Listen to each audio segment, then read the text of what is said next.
Good morning, good afternoon, good evening, wherever you are joining us for the first session of our Planning for the Organizational Impact of Decarbonization webinar series. My name is Candace Preston, and I am the moderator for today's session. On behalf of ALULA and the team, we thank you for joining us today.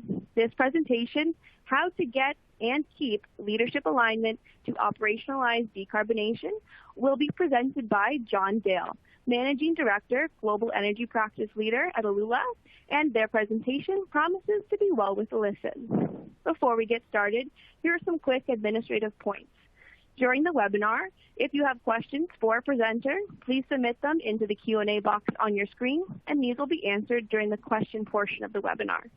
Likewise, if you experience any technical issues, I'll ask you to just quickly refresh your browser, but if the issue persists, you can please just write it into the Q&A section and our team will get to it right away. You'll notice that the widgets on your screen can be resized as well as dragged around for your viewing preference. I'd like to encourage you to visit the Resource Center on your screen to download some additional content and links that we and our sponsor have provided for you. So make sure you're sitting comfortably, and now I'm going to hand it over to John so we can begin. Great. Thank you, Candace, and welcome, everyone. Hello.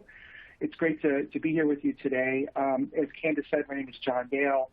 I have spent the last 25 years working in oil and gas on transformations of all types and sizes. So I'm happy to share with you today one of the key, I'll call it a tool that we use as part of transformation, and that is leadership alignment.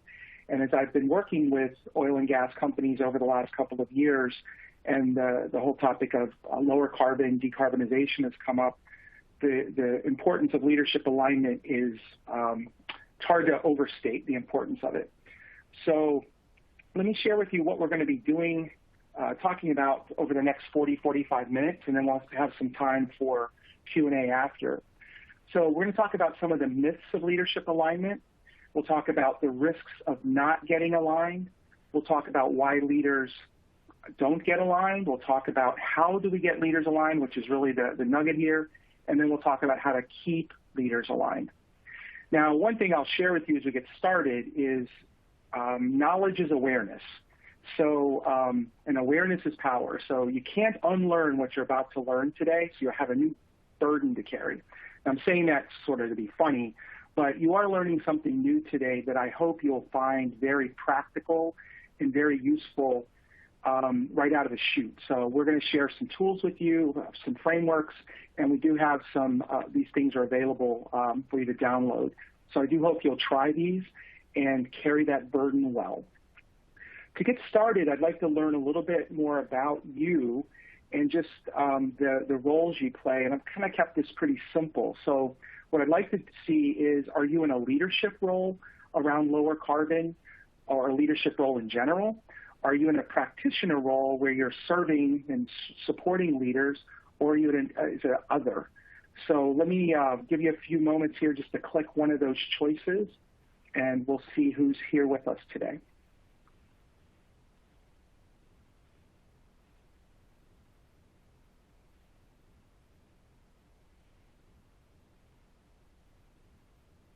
Make sure when you choose a choice that you hit submit, if you would.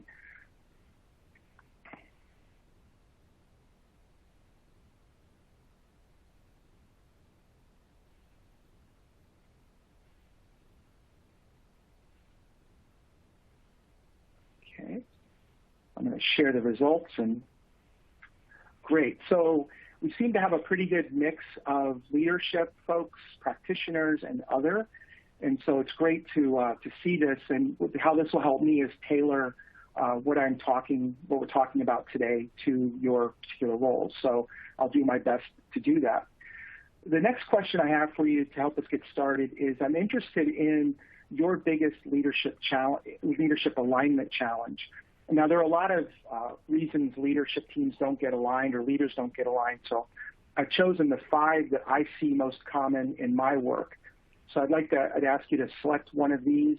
If one isn't there, of course, choose other, and then please hit submit.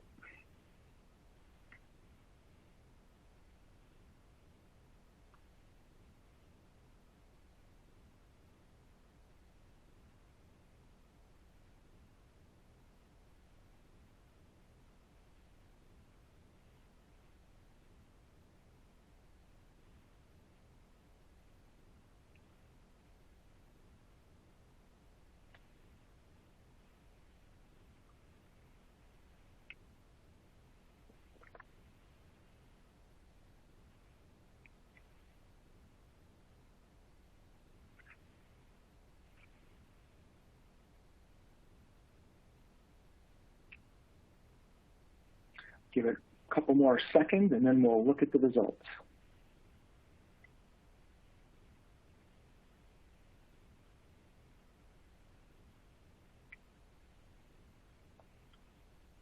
All right, thank you. Let's see what we have here. So the number one is I think our leaders are aligned, but we could get more done.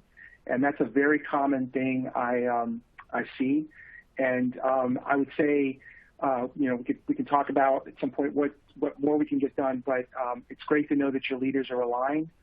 Our leaders are aligned, just here to get more tools. Awesome. So hopefully the tools we share today will help you continue on your lower carbon journey. Not sure to start with leadership alignment. That's good. We'll definitely hit on that today. Our leaders don't understand the importance of getting aligned, and that is a very, very common thing, and I'll touch on that as well. And then I don't know what leadership alignment is, so we're going to define that for you. So thank you for sharing that, and that's what, again, will help me as we talk through this today. So when I work with change leaders, and those of you who are working on decarbonization, lower carbon, you are a change leader in your organization.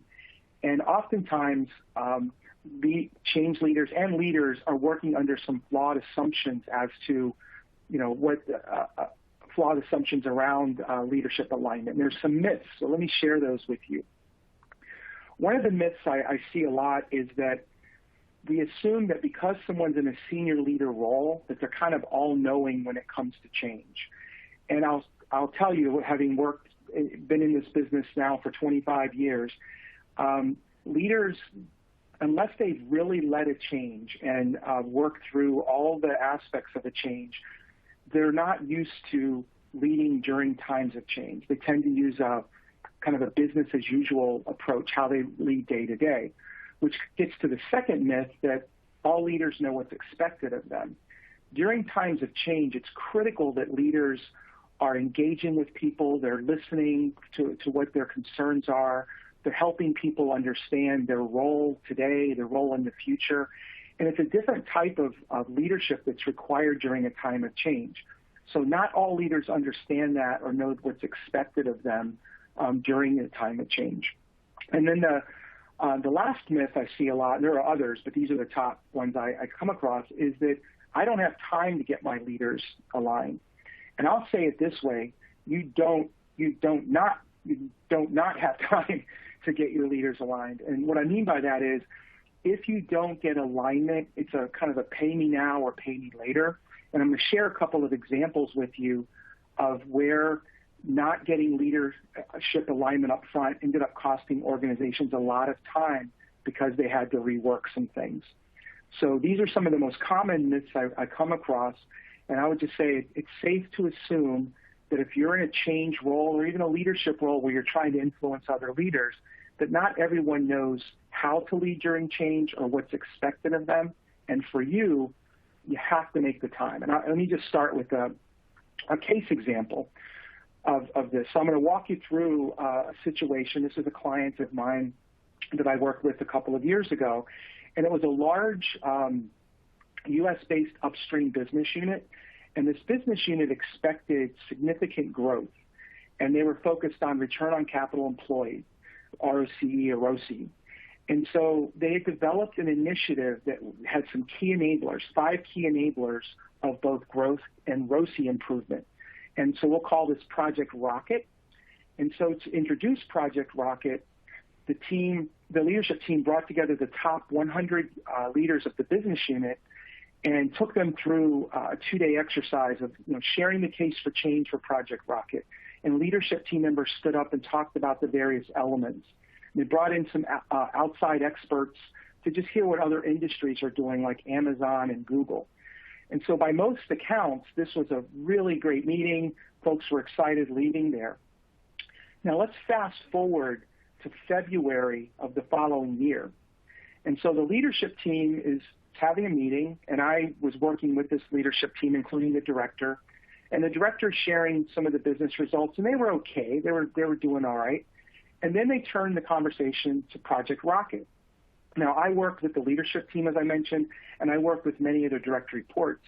So I had a pretty detailed and pretty complete understanding of where Project Rocket was. And what I knew was people, after they left that meeting in October, had gone back to their day-to-day. And Project Rocket was just something that they had heard about and talked about, but they went back to working in the business. So I decided, the team, I shared this with the team, and they pushed back on me. No, John, Project Rocket is off and running. It's going well. So I decided to have a little fun with them, and I pulled up a polling app, and I asked them a question. I said, what are the 5 elements of Project Rocket? And amazingly, not a single member of the leadership team got all 5 correct. Some of them didn't even get 1 correct. And as you can imagine, the director, you can see him over here with heat rising from his head. The director was embarrassed and frustrated by this. And I think part of it was because he didn't get all 5 correct himself. And so here we were a couple minutes prior to telling me how great it's going, and the leadership team itself can't even name the 5 elements of Project Rocket. And so it was clear that the leadership team itself had moved on from Project Rocket. They had held a 2-day meeting, felt like it was going, and so they were ready to move on. And so this was very eye-opening to the leadership team. So we engaged in a series of discussions, and I was meeting with them every other week. And during those conversations, we had some pretty important, we hit some pretty important topics like, what does success look like? What are some of the leading and lagging indicators of success? What should the leadership team be doing on a day-to-day basis to reinforce and drive Project Rocket? And during these conversations, I had some of the leadership team members really push back and say, this is a waste of time. We have more important things to be taking on. So I spent some time with, and they also just said, we just tell people what to do and they do it, which that's a big myth too, by the way. And so I spent some time one-on-one with the director, and I talked with him about the need for the leadership team members to all be able to stack hands on what they were doing, why they were doing it, how they were going to do it. Not all the details of it, but at a high level, understand that and especially understand their role. And by the way, I polled them during each of these sessions. So over 8 weeks, meeting with them every other week, it took 4 sessions before they got all 12 members could name all 5 elements of Project Rocket. Now, I don't know if this is, if you can relate to this, if it's anything you've seen, but as we looked at this and talked about it, this exercise on the part of the leadership team to go out, do a 2-day workshop, and then move on, ended up costing the team about 9 months of time. By the time they got aligned, got people back on board, and got the organization engaged on this. Ultimately, it did well. Things started to move fast. They started to hit their goals. But they lost 9 months because they wouldn't spend time together getting aligned. And they should have done that probably in September before that October meeting. So that's an example. I'm going to share another example with you later. What I'd like to do now is talk about, what is alignment and why is it important? So the first thing to know about leadership alignment is it's a process. It is not an event. And it's a process because people come and go on the teams. We get new information, plans might change. And for each of those things, it's important to get the team aligned on those changes so they understand. So for example, if a new leader comes in, that leader coming in needs to understand what we're doing, why we're doing it, and we need to get that person aligned with those changes. Of course, we want to hear their ideas and hear what they have to say, but ultimately that team needs to get aligned. So some of the key things on which a leadership team needs to get aligned are, what are we doing and what are we going to be doing? So in the lower carbon space, it's easy to say we need to get to net zero by 2050 or pick your date. That's part of the what, but the other what is, what are we doing to get there? What are the projects we're going to do? What's our process for doing it? What's the sequence of things? Really important is, why are we doing it? Now, it's easy to say with all that's in the news and everyone is talking about lower carbon and carbon footprints, but why are we doing this as an organization, and why is it important to our employees that we're doing it? Leadership team needs to be aligned on when it will be done. And again, this isn't the details of the project plan, but it's over time, when will we hit certain benchmarks and when will certain things be done? And the reason for that is we need to make sure everyone's on the same page with the pace of things. And some folks aren't trying to push too far fast, and some aren't dragging. Who will lead it? Do we know who's leading it, why that person's leading it? Does that person have our support, or are we just putting that person on a little boat and pushing them out to sea because we feel like they have it covered? How will issues be handled? If you're a lower carbon leader, and in most of the companies I work with, the lower carbon folks are in a big influence role. So having the leadership team, whether it's at the enterprise level, at a business unit level, understanding how they're going to handle issues, but also decision rights, who's making what decision, absolutely key, so we don't get down the road and question a decision that was made that causes us to have to back up again. Who will be impacted and how is absolutely critical, because it helps us as leaders know how to engage and make sure that the people we really value understand their role today and in the future. And then we also, as I mentioned earlier, as part of the myths, is making sure that our leadership team members understand, and leaders in general, but the leadership team members understand their collective and individual roles in the change, what we need them to do and when we need them to do it. So I'm going to shift now to misalignment, because this is the alignment piece, but let's talk about misalignment. And one of a really key aspect of getting alignment is understanding the concept of resistance. And resistance is, it's when anything that gets in the way of our progress that we'll call resistance. It's not good or bad. It's not, we don't want to put a judgment on it. It's just, it's there.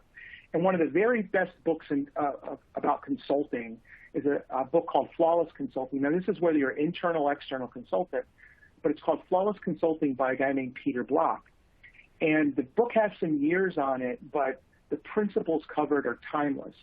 And on the topic of resistance, one of the things that Peter Block talks about is, as I mentioned, it's anything that gets in the way of progressing our change, but it's also very predictable, it's very natural, and it's necessary. And that is because people are coming to terms with the change and the implications of the change and the impact of the change on themselves and on others. And so oftentimes when I'm working with leadership teams or change teams, they want to kind of navigate around the resistance. I say mine for it, go find it, because it's out there and it's something that unless we find it and deal with it, it's going to rear its head at some point. So it's critical that we are looking for and being able to address resistance. So what might resistance look like? And here are just some things you might hear that would tell you you have some resistance. When you hear someone say, now you have to understand that, we do it this way here because of X, Y, Z. Or you have to understand that, in this business unit, we have a lot going on and we're critical because we're generating cash. So we don't have time to do these things. And so if you hear someone starting to explain things like that, or like the next one, let me explain something to you. You're dealing with resistance. I don't want to make this an academic exercise. You're dealing with resistance. And there's a lot of other things people might say. Sometimes people want more data. Give me more data, because we can't decide until we have more data. That's a sign of resistance. Sometimes people will quietly comply. They'll give you the thumbs up, they'll nod their heads, and it looks like agreement, looks like consensus, it looks like alignment, but it's not. And that, by the way, is the most dangerous form of resistance because we can't really see it. So resistance is key to understand that and be able to observe it, because that is one of the big signs that you don't have alignment. So I just, if you're not familiar with the book, regardless of the role you play, I really recommend it. It's a great book and there's a lot of good things in there. But this whole concept of resistance is absolutely key to us as leaders and us as change agents. So let's talk about the risks of not getting aligned. One of the things one of my colleagues talks about is the re's, and I love this. It's when you start seeing rework or redoing things or repeating things or letting things, that is a sign that we don't have alignment. So with the leadership team for Project Rocket that I mentioned, they were having the same conversations over and over because they were not aligned and they weren't addressing that alignment. As I mentioned around Project Rocket, not getting aligned will slow things down. I say often to my clients, go slow to go fast, because if we try to jump into getting it done, or like the Nike thing, just do it, what ends up happening is we come back and have to review things because we start going down a path and leaders start saying, well, that's not what I thought we were going to do, or wow, this isn't playing out the way we thought. And so you end up spending more time later than if you spend that time up front. It's easy to move on to the next thing. You know, we launched Project Rocket, and now I go on to what's next on my agenda. What's next? The next big project I need to tackle. And one of the things that, as a result of that, is people start to experience change fatigue. And this, right in our day and time right now, this is absolutely a major issue because of COVID, all that's going on in the world.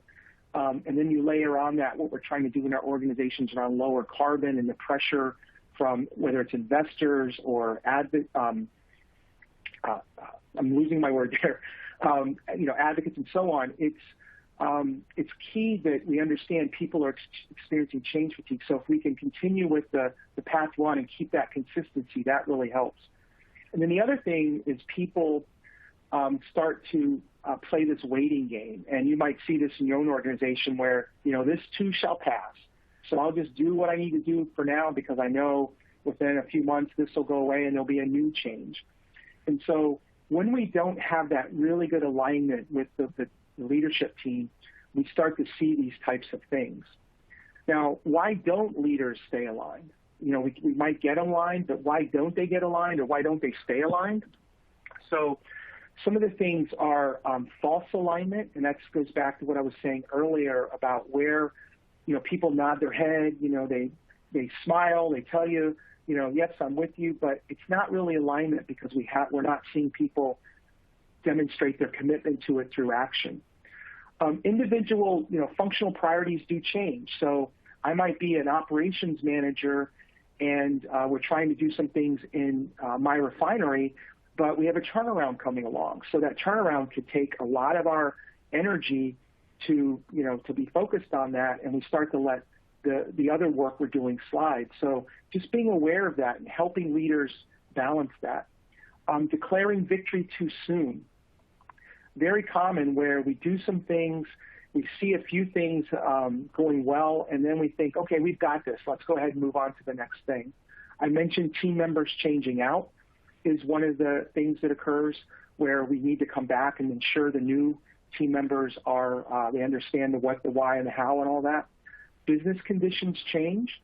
So, and I'm not saying blindly plow forward with whatever the change you're doing, but when business conditions change, step back, look at the implications on what we're doing from a lower carbon perspective, and recalibrate if we need to, but do it in an aligned fashion. And oftentimes, teams and leaders don't have the skills to stay aligned. And those skills can be everything from conflict management. It could be giving feedback. It could be decision-making. So just be aware that there are a lot of reasons that leaders don't get and stay aligned. And these are the most common ones that I see. So I'd love to hear from you.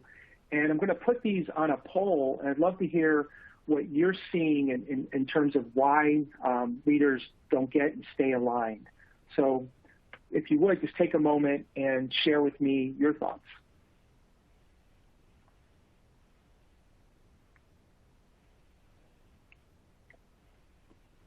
There might have been, we could have had an other button on there, so I'll ask you to choose the answer that is closest to what you're seeing.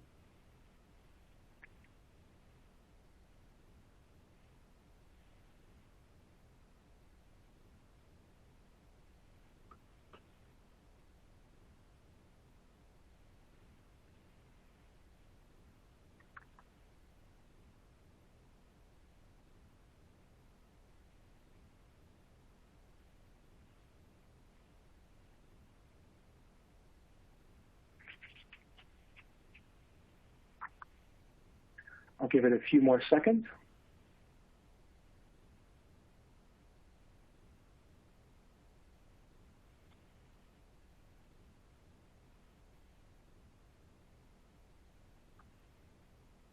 right, let's see what we have here. So false alignment to start. I would say that is probably one of the single biggest things that we run into because, like the Project Rocket, we nod our heads, we do a few things, and we think we've got it. The individual functional priorities changing, that is huge because our business is dynamic and things do occur. And so it's a matter of understanding those, the implications of those, and talking about those together as a leadership team. It doesn't mean that those priorities aren't important by any stretch, but what it does mean is we need to take those into account when we're doing this. Team members changing out, I've talked about that. That is key so we know how to bring the new team members in. Some of you might be familiar with the old thing, form, storm, norm, perform as a leadership team. And anytime a new leader comes in or a new information comes in, we can slide from being a high-performing team back into that forming stage or norming stage because we need to figure out how we're going to work together and so on. So, stay acutely aware of that. And then business conditions changing, absolutely. And we're seeing that right now, just given the state of affairs in the world around energy, that things are changing. And, with the prices of things and all that, it is causing the organizations I work with to do some reprioritizing and maybe putting some things that we're trying to do today off a little bit. So thank you for sharing that. And it's just key to stay aware of these things. And for each of these, there are things we can do about it. We're not going to have time in this webinar to talk about all the specifics, but I'd love to talk with you about this at some point if you'd like. So I'm going to share another case example with you to highlight getting alignment. And this is a little bit of a different one where I was working with a relatively small business unit, and this was one of this company's first plays in natural gas. And so they, it was the first few years in the business, and like most in that industry, they were focusing on production. Barrels of equivalent oil, that was what it was all about. And then a new director came in, and one of the things he did was to do some benchmarking. And he started looking at how the BU is doing compared to other competitors in the region. He was looking at things like OpEx and costs per foot drilled and productivity and uptime and things like that. And what he found through the benchmarking was that this business unit was in the fourth quartile, and not the worst quartile, in every single metric. And it's hard to believe, but that's where they were because they were so blindly focused on production. So they were highest cost, least efficient in that region. And so, and one of the things was that this company was a bigger company and they were competing with smaller, leaner, meaner companies, but they brought this big company mentality to them. So this, the leader, during some of the regular leadership team meetings, the director spent a lot of time talking about this benchmarking data and talking about the business performance. And instead of embracing what he was saying, leadership team members spent a lot of time second-guessing the benchmarking data and telling him why that data didn't apply to them. And, they were unique for this reason or that reason. And if you've ever done a lot of benchmarking and tried to bring it in, this is a very common thing. And so the director continued to work with them to try to get them aligned on these are the key focus areas. We're not hitting our targets. And he was really struggling with it. So as time passed, one of the things the director started to see was these folks were working in silos. They were really focused on their function. And this was, I would say, it was a result of the corporate culture. It was about functional excellence. They were focusing on their individual functions versus thinking about the business as a whole. And one of the things that was interesting was this director with whom I worked, he knew exactly what needed to be done. He knew what levers needed to be pushed. But instead of just telling them what those levers, because he knew that they wouldn't buy into it. He knew they wouldn't get aligned given where they were starting. So he came up with an idea, and this was a little bit of a radical idea, is he asked his leadership team members to work together and to go into a room essentially and work. And he set some rules. You're going to work here from 7:30 to 4:30, Monday through Thursday. This is your new day job. And I need you to get your teams to run the function while you're here. And it was, you can imagine, these guys came in and they were grumbling and they were frustrated and they didn't, they were really challenged by this. And he thought it might take a week or so. It took 8 weeks. And what they did during that 8 weeks is they ran a bunch of scenarios and they looked at, what if we lower drilling costs, or what if we lower, OPEX and different things? What if we lower G&A? And what they found was the way they were combining these levers was that they could not produce their way to profitability given some of the ways they were operating. And so at the end of the 8 weeks, they came up with the answer. And let me tell you, they were galvanized. They were locked at the hip, both in terms of what they needed to do and how they needed to do it. They, the alignment that they had on both of those fronts was amazing. And these are very traditional operators, leaders who had been, as I mentioned before, really focused on their functions, and now they were looking at the business. And so if you fast forward 3 months after that, every meaningful metric that they had was heading in the right direction. They weren't at their goals, but they were starting to see progress toward those goals. And the amount of energy that created in the business unit, because people started to really rally around this and get excited about it, it was truly a game changer for the business. And so one of the really interesting things about this is every one of those leaders, and I stay in touch with most of them to this day, every one of those leaders has gone on to bigger and bigger roles in the company. And one of the things they do is they really focus on this alignment of their teams and getting their teams to think about things not functionally, but from an enterprise perspective. So again, a little bit of an extreme example, but what I really wanted to highlight is when you get that alignment, the power that it has and the impact it can have on the business is phenomenal. So I'm going to transition now to, okay, John, you've talked about what it is and the implications. You've told me a few stories. Well, let's talk about how do I get leadership alignment, and what's the process? So to get us there, I'm going to start with the framework, and this is a framework that I use almost daily with my clients, and many of my clients, take some, and you're going to pick up on this in the next 30 seconds. Once you get this, it's one of these things that's so easy to apply, but you find a lot of value in it. We call it DCOM. And so DCOM is direction, competence, opportunity, and motivation. And and these are like 4 pillars of high performance. So one is I need to have clear direction about what I'm doing, why I'm doing it, and so on. And we as change leaders, part of our job is to help leadership teams understand that direction, which might be coming from higher up in the organization. I'm going to talk about how you deal with that in a moment. Competence. I need to have the skills and the knowledge to do what I need to do. And I'll tell you, oftentimes we assume people are poor performers, but when you look at their track record, you could look at it and say, have I ever seen that leader do this before, or that employee do this before? And if you think about it, maybe they haven't really been trained and brought on. That's true of change. Oftentimes leaders have never really been formally trained in a change methodology. Opportunity. Do I have the time, the resources, and tools? And then motivation. Am I bought in? Am I engaged? Do I feel the accountability? These first 3, without these leaders and employees, cannot perform the way we need them to perform. And without the motivation, they won't do it. So you can basically boil this down to won't do or can't do. And when you're talking about alignment and you're talking with leaders, you can do this, and I'm going to show you how to do it in just a moment, to understand where might I need to fill a gap or get help to fill a gap so I can get that leadership alignment.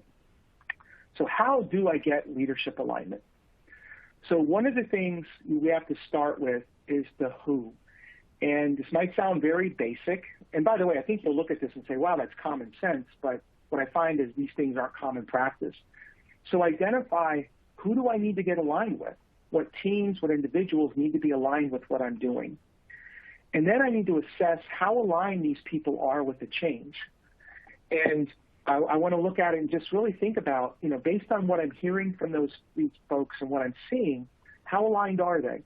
And then what do I need from them to get them aligned? What are the behaviors? What are the things I need to see them doing or hear them doing or hear them saying?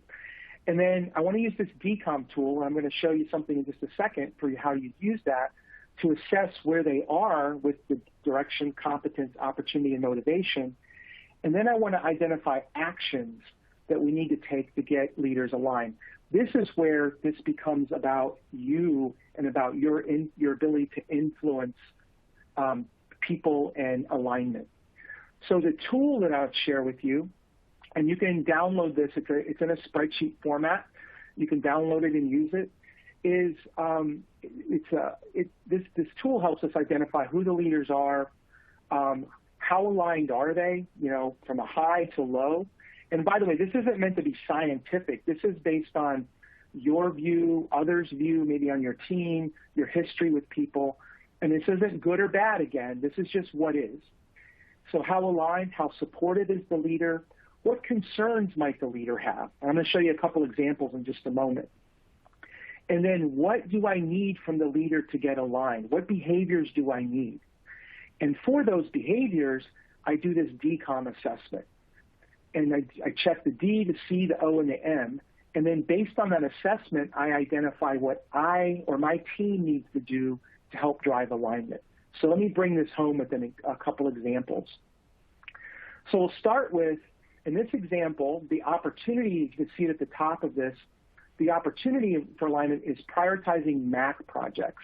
And for those who aren't familiar, it's marginal abatement cost curve, or some call these greenhouse gas projects, but it's, with the intent here is to get these projects in business units along with other projects they have going on and get these prioritized with performance improvement efforts or day-to-day operational efforts.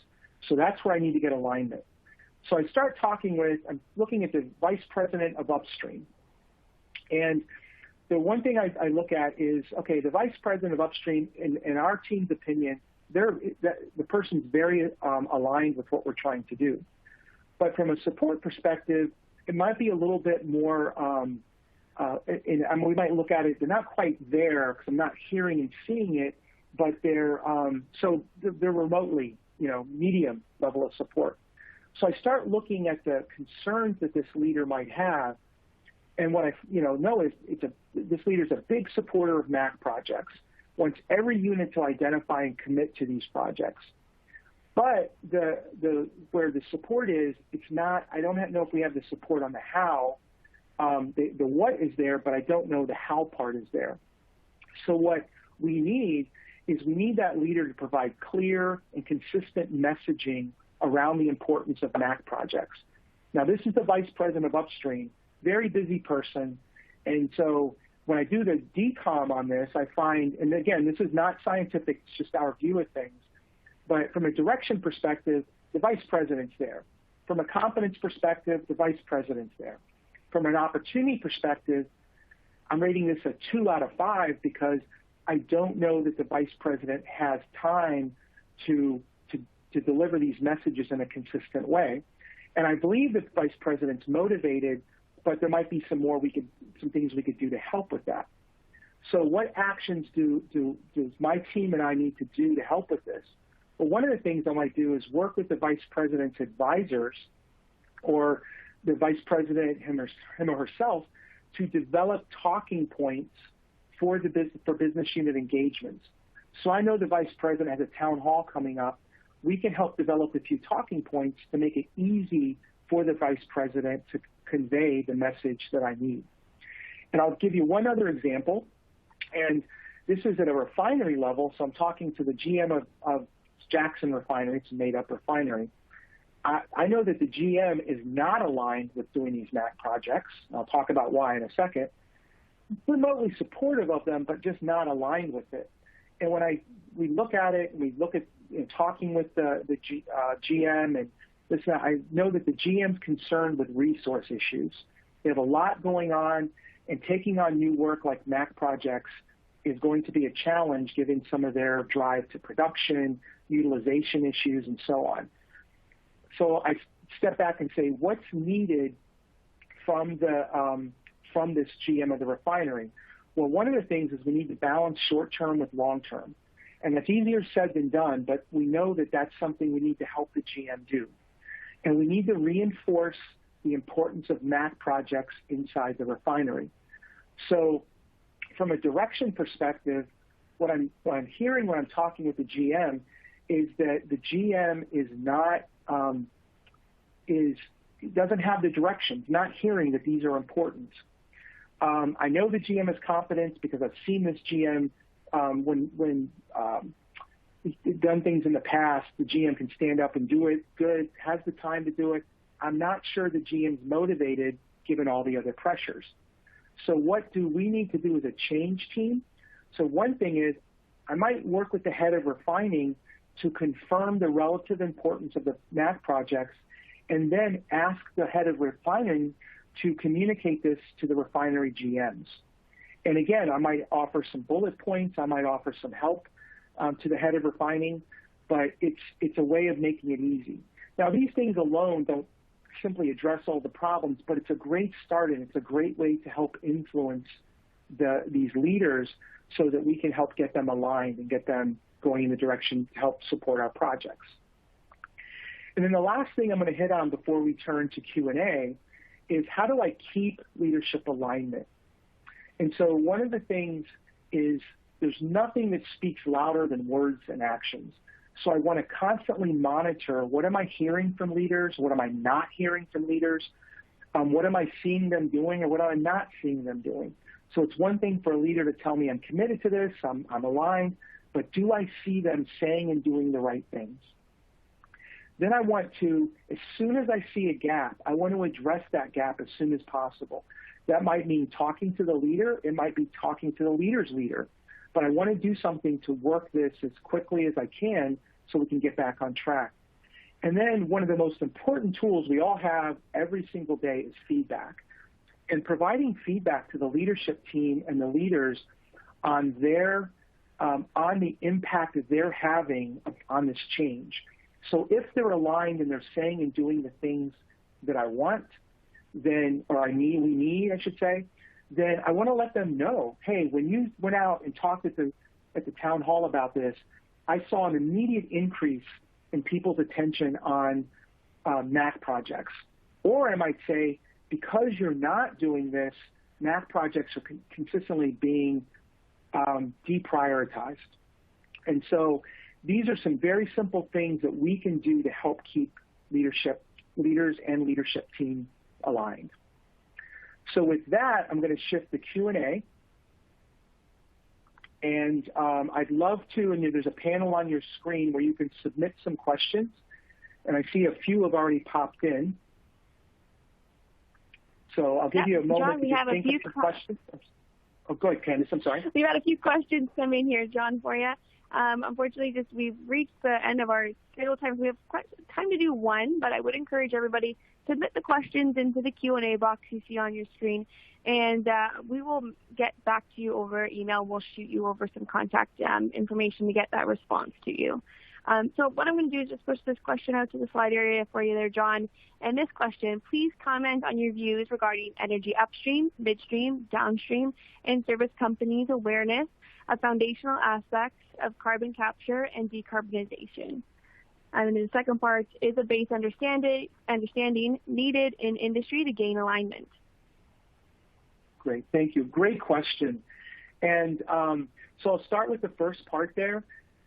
In terms of getting the awareness of the foundational aspects of carbon capture and decarbonization, I think the awareness is there. It's very high across whether you're talking large, medium-sized, and service companies.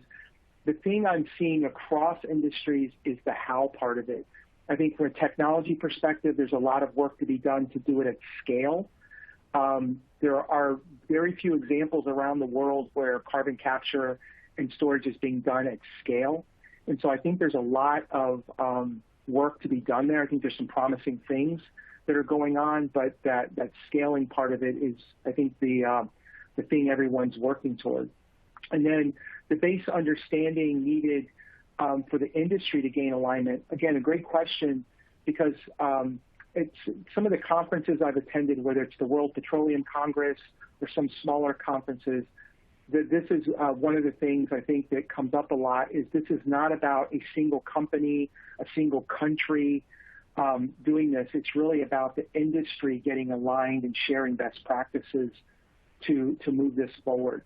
And so I think there's a emerging belief that we need to get the industry aligned. I see a lot of talk about it. I just don't see those forums, and I might be missing them, but I don't see the forums where folks are coming together to talk about that alignment.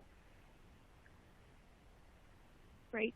Thank you so much, John. I appreciate it, and thank you so much for your informative webinar. I feel like we could listen to you talk about this for another 45 minutes or another hour. I'd also just like to take a second to thank everyone who's watching wherever you are for taking the time to listen in. If you would like to listen to this webinar again, the session will be available on demand shortly. And if you don't have it in your calendar already, Session 2 of Planning for the Organizational Impact of Decarbonization webinar series is going to be live on August 4th, 2022 at 11 o'clock a.m. Eastern Time. That session is titled Assessing Your Cultural Preparedness for Decarbonization, and I know I'm looking forward to it as well. Additionally, I'd like to remind you to check out more of our upcoming events as well as some on-demand webinars at www.oilandgasiq.com/events. Thank you again for everyone watching, and thanks, John. Enjoy the rest of your day, everyone. Thank you, everyone.